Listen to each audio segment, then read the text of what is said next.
We look at why Lamar Jackson could be in store for his best year as an NFL player coming up next year on Locked On Ravens. You are Locked On Ravens, your daily Baltimore Ravens podcast, part of the Locked On Podcast Network, your team every day.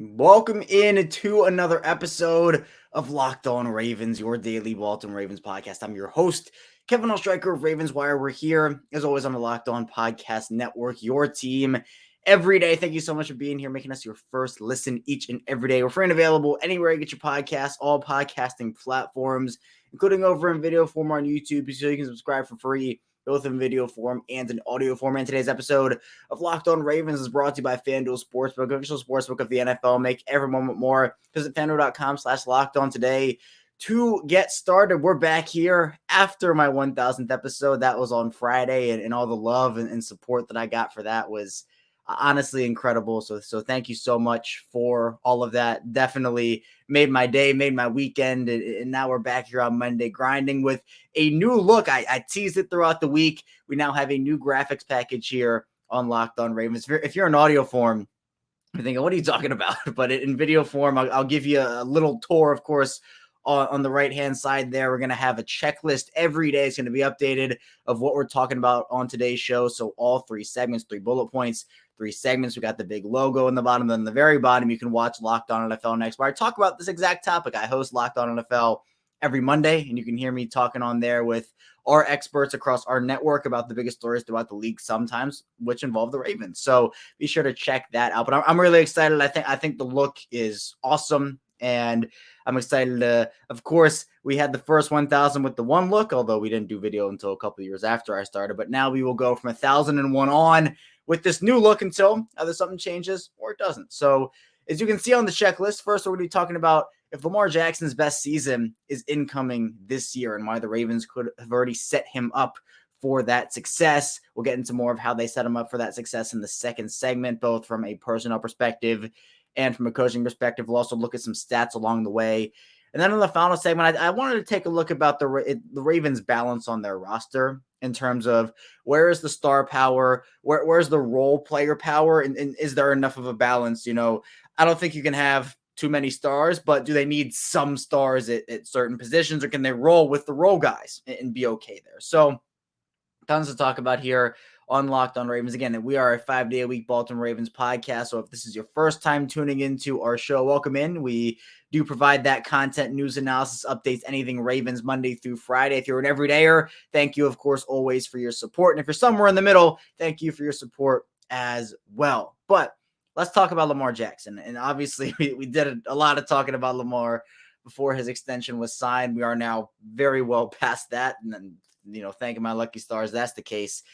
But now you have an opportunity, if you're the Ravens, to really just push that in the rearview mirror, as I think they have, and focus on the now, focus on the present, and honestly focus on the future.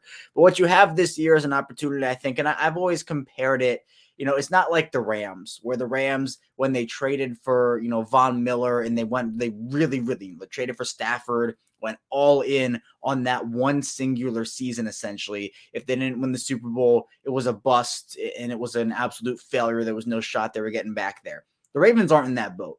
I think it's win now, but it's not a desperate win now, where like you've made roster moves like signing Odell that, 1-year deal potentially, could be more if they sign him to an extension. But to me, that's where it is. Lamar's the guy that you want behind the helm. Lamar's the guy you want behind center in this scenario for Baltimore. If it was someone else, if they traded Lamar, it was hard to envision just who that next guy was going to be. Now, you look back at Lamar's best season to date. Obviously, it was his 2019 MVP season, and we kind of look at how he performed that year. I mean, it was incredible. He went 13-2 as a starter that year, ended up completing 66.1% of his passes for 3,127 yards, 36 touchdowns, and 6 interceptions. He had a 9% touchdown percentage, which was historic. I think it was the second best touchdown percentage in NFL history behind, I believe, Peyton Manning back in his Colts days, if I'm not mistaken. But I am very much pretty sure that was the second highest, the second best touchdown percentage in NFL history. He was incredible throwing the football that year. He had an 83 QBR, which was, by far the highest of his career by pretty much 15 points. But everybody remembers him for the running, which I think it's unfair to him. I think he did so well throwing the football. I think he should be remembered for both. But people remember the rushing. I mean, for him, he was still incredible running the football. Had 1,206 yards and 7 touchdowns on the ground. Averaged 6.9 yards per carry as well. So you can't take that away from him. But the thing that I look at and why I could see, because I think everybody looks at it and says, yeah, with Todd Monken coming in, Lamar's set up to throw the football a lot more. He's going to rack up the yards, rack up the touchdowns. But for perspective on this whole thing, and this is where the stats kind of come in, Lamar threw those 36 touchdown passes in 2019 on 401 attempts. For perspective on how the league shaped up passing attempts wise that year, the Ravens and Lamar Jackson, nothing compared to Jameis Winston in Tampa, nothing compared to Jared Goff with the Rams. Those two threw the ball 626 times. Now, Winston threw 33 touchdowns, actually. He was close to the league lead. He was actually second in the league in touchdowns. So in his league leading, or tied for league leading, 626 pass attempts, he was up there in touchdowns. Jared Goff threw 22 touchdowns on those 626 pass attempts. If you want to go down the list in top 5, Matt Ryan in Atlanta was number 3, 616 pass attempts through 26 touchdowns. Tom Brady in New England, 613, 24 touchdowns. Carson Wentz in Philly, 607 and 27. Lamar Jackson again threw 36 touchdowns in 401 attempts, over 200 attempts more, than Jameis Winston and Jared Goff. Lamar Jackson threw 3 more touchdowns than Jameis Winston in 200 plus less attempts, and 14 more touchdowns than Jared Goff in 200 plus less attempts. Lamar Jackson will be throwing the football a lot more than 401 times this year. I can tell you that much. The rushing stats will go down for him. I think that's not necessarily a bad thing. And as Lamar said, running can only take you so far. But in terms of what a best season is, I've always been one, and if you've been listening to me every day, if you're an everyday here on the show, you know that I evaluate based off of yards per attempt in terms of what dictates to me offensive success. So if you want to take that step and look at what Lamar did that year in terms of that, it's interesting because yards per attempt, Lamar Jackson was 13th. Well, actually, you can say tied for 11th with Phillip Rivers, who was still in Los Angeles at the time, and Deshaun Watson, who was still at Houston. 7.8 yards per attempt for Lamar Jackson. That, to me, I think is going to go up as the Ravens continue to evolve their offense throughout the course of this offseason with Lamar Jackson, where I think you're going to find that you're going to see Lamar in a lot more areas to be successful throughout the course of a prolonged state. Where in that 2019 season, it was absolutely incredible how he was slinging the ball down the field, that he was working all 3 levels. But I think that we're going to see that number go up as Lamar's deep ball accuracy improves. It was inconsistent last year. I mean, you look at some of Lamar's inconsistencies and where you expect him to be better. I expect him to be better with deep ball accuracy. Last year, we did see that it wasn't great for him in terms of the consistency of everything. I think we saw the first 3 weeks he played like an MVP and then kind of fell off in that way. Now, for Lamar, he actually had a career low in yards per attempt last year at 6.9, at 7 point. I don't really count his rookie season. Like I do, but I don't at the same time because it was still Joe Flacco's offense. He took over. But I think for Lamar last year, it just, I don't know. There are areas for him. To his credit, I think the decision-making improved. I think 2021 was very inconsistent with his decision-making at times. 2022, I thought he got better. There were still some instances, like I know that the Giants throw to Patrick Ricard across his body where they essentially lost that game because of it. That was not good, but that was better. I think Lamar is going to be feeling a lot more confident this season. And again, best season does not mean, he throws for more yards or he runs for more touchdowns or he has a better yards per attempt. It can be red zone efficiency. The Ravens red zone offense last year was atrocious. It was terrible. I think a lot of that what you can attribute to Greg Roman, which again, Lamar's season, anybody's season in the NFL is not just their season. It's not just their success. It's not just their failure. Football is a team sport, from the players, the coaches, the executives, and whatnot. It is a full team effort to get a player's best season. That 2019 year, they ran the heck out of the ball. They were incredible running the football. And they got the pass game going for Lamar to lead. People forget Lamar led the league in touchdowns in 2019. He has that passing ability. And yes, 2019 was a long time ago. I understand we are not in 2019 anymore. We are far past 2019.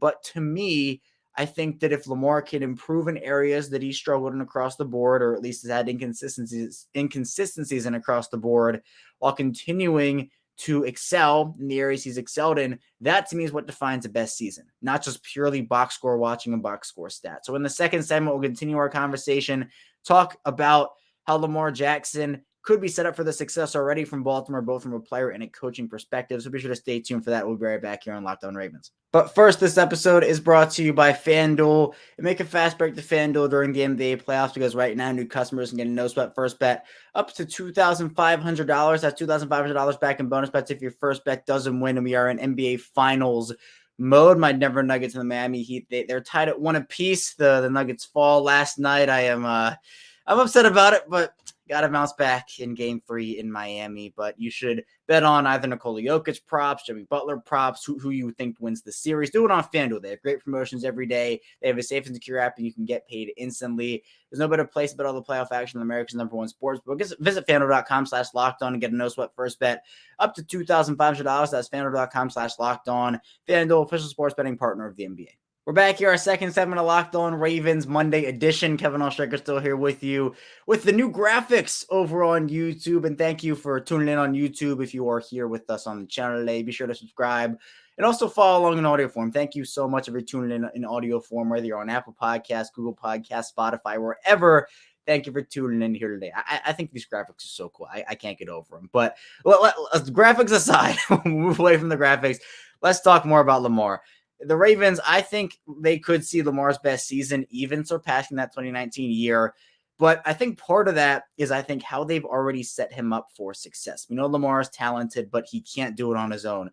A lot of people, including myself, they've been pounding that table. We've been pounding that table to get Lamar Jackson's wide receiver help. I think the first step in that was actually moving on from Greg Roman. And this is the stuff we've talked about, and we honestly talked a lot about it last week, and I'm still going to do an episode on Todd Monken and whether he was the Ravens' best offseason acquisition, because coaches count too. Coaches are people too.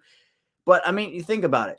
The way that wide receivers in Baltimore, like that combination, the way that was perceived, and honestly, it goes before Greg Roman. It goes before Lamar Jackson. We've been talking about wide receivers in this franchise forever. But recently, the way that wide receivers in the Baltimore pairing were perceived is, look, the offense doesn't run through the wide receivers. If you're a wide receiver and you come to Baltimore, you're only getting 4 targets a game. You're not going to get the targets you want, the yards, the touchdowns. And that's what it was. It wasn't a Lamar issue. It was, honestly, a Greg Roman issue. It was an offense, the system, and that issue in itself. Now that Greg Roman is out and you have an offense where I believe we will see the ball being thrown a lot more in wide receivers, it won't be a tight end centric offense passing wise anymore.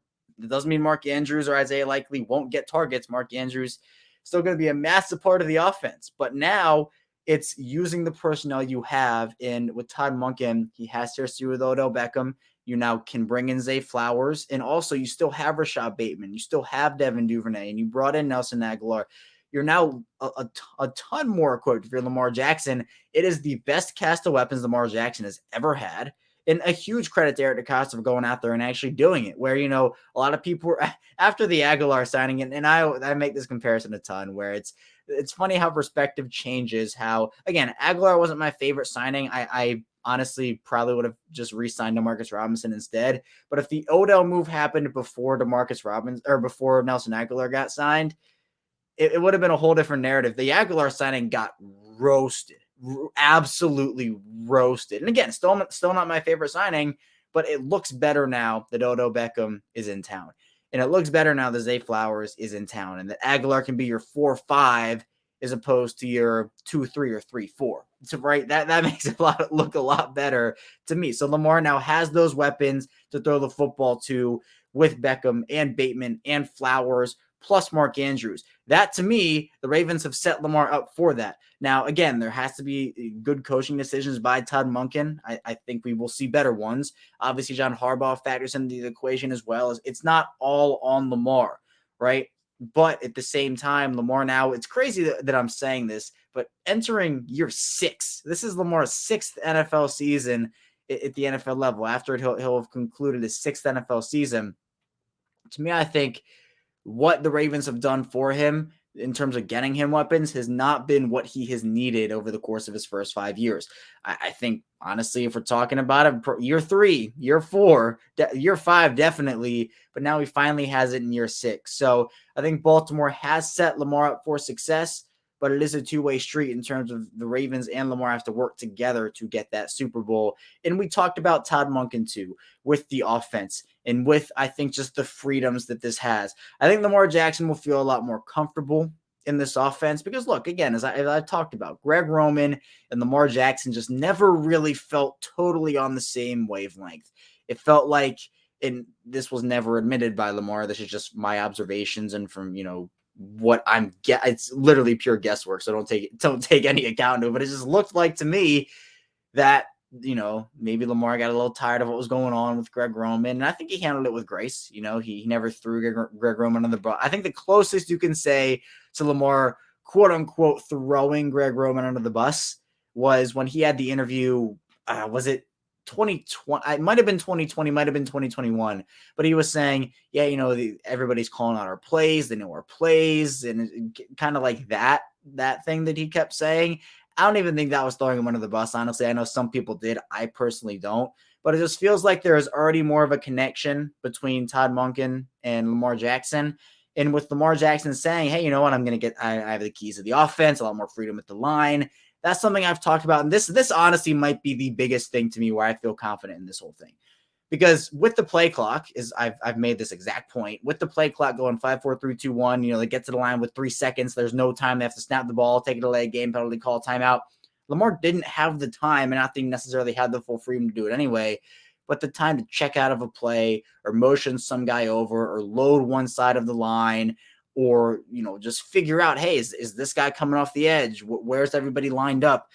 To me, I think that's going to be a lot. It's going to be a huge difference maker for Lamar, honestly. It's just the night and day of that and just the confidence that he can have in himself because, look, he can do it. He's a smart guy. He's a smart, very high football IQ and, just very smart in general where I think he understands the game and knows what's going on. Like, I just don't think we got to see that enough under Greg Roman. That, to me, handing the keys to your 6th-year quarterback and saying, you know what, we trust you, Lamar. You can go out there, you can do your thing. Obviously, Todd Monken is going to have input. He's going to be calling some plays, right? He's going to go out there and do that. But Lamar and Todd Monken, I think, can work together more hand in hand than Greg Roman and Lamar Jackson did. And I think while we did see Lamar get a little more freedom under Greg Roman, it just wasn't enough year-to-year unlocking of that freedom. And I think that was a disservice to Lamar. So, look, is Lamar a perfect quarterback? No, nobody in this league is a perfect quarterback. But I think that Todd Monken gives Lamar Jackson a better pathway to success than Greg Roman did. The Greg Roman thing, look, it was great in 2019. We talked about how historic that season was, both for Lamar and the Ravens in general. There just wasn't enough year-to-year growth to fully say, yeah, this guy can come back. He honestly probably should have been let go the same year Don Martindale was. I thought they should have either let both guys go or let none of them go. They decided to let one go, and it was honestly the guy that, I don't know, Mike McDonald was great, and I think they needed a change. My whole thing was, they had so many injuries, they'll just let both guys come back, see what they can do with a fully healthy roster, and then, if that's what it is, that's what it is. That was what happened with Greg Roman, and honestly, I didn't know if they were going to actually do it, but I think there's a lot to say about Lamar's year. And I'm excited to see what he can do because I'm expecting big things from him. And I think Baltimore has set him up for success. They've gotten him the weapons that he needs. Now I think he can go to work. And I think we could really see Lamar Jackson's best season here coming up in 2023. But coming up in our final part of the show, we'll be diving into star power versus role players and how this Ravens roster is currently balanced. So be sure to stay tuned. So lots to dive into on the show. We're back here, our final segment, Locked On Ravens Monday style. Kevin Oestreicher still here with you. Thank you so much for being here with us as we round out this First episode of the week, 4 more to go. We'll be diving into more Ravens content throughout the week. Maybe the Ravens do something. We'll see if they make a move. I know we'll still be talking about OTAs, takeaways from that. So plenty of Ravens content still to come. But in this final part of the show, I do want to talk about star players versus role players. And I think every NFL team, look, if the Ravens going to have a roster of 53 stars, so you can sign me up for that, I'm all for it. But realistically, all teams have some balance of star players and role players. Obviously, some teams have a lot more than others. I think Baltimore's in a pretty good spot, though. Now, you kind of looking up and down the roster, looking each positional, even go, like positional wise, there is a lot to like about what they have, because I do think it is healthy and important to have some really key role players that understand, like, look, they're not the stars of the show. They might be veterans. They might be younger guys, but they're players that can step in and contribute when either a star is not performing well or a star is injured. But going up and down the roster, I mean, your stars, Lamar Jackson is obviously the biggest guy, right? That's somebody who is a star. I'm not ready to call J.K. Dobbins a star yet. I think he is on the trajectory if he can stay healthy, but I'm not there yet. I think if he has a big breakout, then he can start to have that conversation. I think Odell Beckham is a star. I mean, I think he's someone who needs to reestablish himself, but I would put him in the star category, but might not be like a top star in the league anymore because, again, the reestablishment needs to happen. Rashad Bateman, I'm not putting him there yet. Again, has to establish himself. Mark Andrews, absolute star, 100%. One of the best tight ends in this league. Ronnie Stanley, a star. This might be controversial. I'm putting Kevin Zeitler as a low-end star. Kevin Zeitler is incredible. He is an incredible football player. He's somebody who I think any team would love to have on their line. So I'm putting him there. On the defense, Roquan Smith is obviously a star in that defense. Same thing with Marlon Humphrey. Marcus Williams is a star as well. Justin Tucker, special teams-wise, cannot forget about Justin Tucker. So those are kind of like your top-end star talent guys. And then you have the role players. And a role player to me, some people have different definitions. Some people define role players as, like they're just okay. Like they're not amazing. They're meh. That's not my definition. My definition of a role player is someone that is good, like a good to somewhat great player. So a role player to me, I think J.K. Dobbins and Rashad Bateman are two, like Patrick Queen, I can throw in this conversation too, are kind of too high up on that list to be considered a role player. Those guys are borderline with another year of proving themselves low-end stars to me. But then you have other guys. Tyler Linderbaum also, I think, is in that category. But then you have players like Devin Duvernay, who I think is a really good role player to me. Isaiah Likely, really good role player right now to me. Morgan Moses, really good role player right now to me. You have guys like, right now, David Ajabo Odafe. Personally, I think Justin Madubuike is really good role player guy. Same thing with Michael Pierce. You can maybe look at a player like Iraq Yassin, a really good role player. Kyle Hamilton's a really weird. Okay, I'll put Kyle Hamilton in the Queen Bateman conversation. I think he is a little bit better than a role player, but being a role player is not an insult. Like I'm not trying to insult these guys. Truly, an NFL team needs role players to succeed. Like it absolutely has to happen. But I think it's important to have the balance. And so, look, if the Ravens go out there and they trade for a Jair Alexander, sign me up. Bring them in, 100%. You can never have enough stars, but you don't want to fill out the remainder of those spots that aren't star players with terrible, like, oh, these are guys who should never be on the roster and are terrible and they're making boneheaded plays every time down the field or whatnot. Those aren't the players you want. You want players who can fill in case of an injury, are really good in their role, and just can figure stuff out on the fly.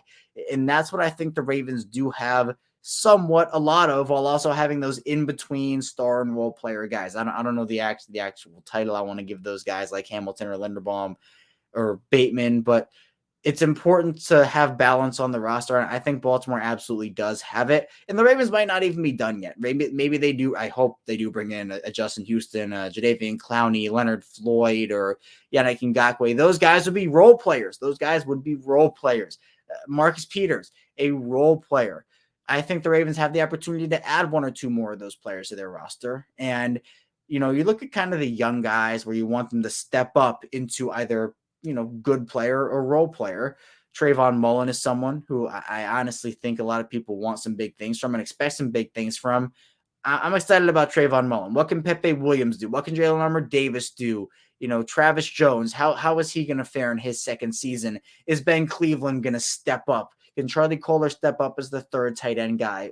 What is Nelson Aguilar at this point in his career, right? Gus Edwards, I think, is a role player. I think that's somebody as well. Patrick Ricard, I think, is a role player. Jordan Stout and Nick Moore, two guys. Nick Moore is obviously, honestly, one of the best long snappers in the league. So those are two players, though, on the special team side of things that you want to have on your football team. And then the coaching staff, I think John Harbaugh, there are two schools of thought on John Harbaugh. I think it's either, they love John Harbaugh or they hate John Harbaugh. Some people are in the middle. I personally am in the middle.